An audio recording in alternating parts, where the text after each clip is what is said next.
అల్లూరు జిల్లా కేంద్రం పాడేరు పరిసర ప్రాంతాలు ఇవాళ ఉదయం దట్టమైన పొగమంచుతో పూర్తిగా కుప్పకూలిపోయాయి. కొండలు, లోయలు, మంచు దుప్పట్లు కొప్పుకున్నట్టుగా కనిపించడంతో ప్రజలు తీవ్ర ఇబ్బందులు ఎదుర్కొన్నారు. ఉదయం నుంచి వాతావరణంలో ఒక్కసారిగా మార్పులు చోటు చేసుకోవడంతో గిరిజన ప్రాంత ప్రజలు ఆందోళన వ్యక్తం చేశారు.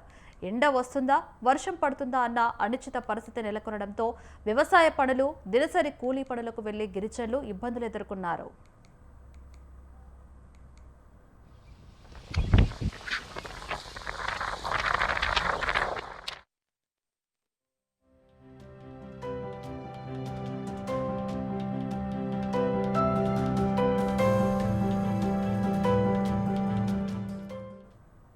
దట్టమైన పొగమంచు కారణంగా రహదారులపై వాహనదారులు హెడ్లైట్లు వేసుకుని నెమ్మదిగా ప్రయాణించాల్సిన పరిస్థితి ఏర్పడింది.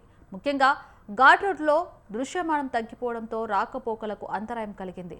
జిల్లా వ్యాప్తంగా ఇదే పరిస్థితి కొనసాగుతుందని స్థానికులు చెబుతున్నారు. వాతావరణం ఎప్పుడు ఎలా మారుతుందో అంచనా వేయలేని పరిస్థితి ఉన్నందున గిరిజన ప్రాంత ప్రజలు అప్రమత్తంగా ఉండాలని అధికారులు సూచించారు.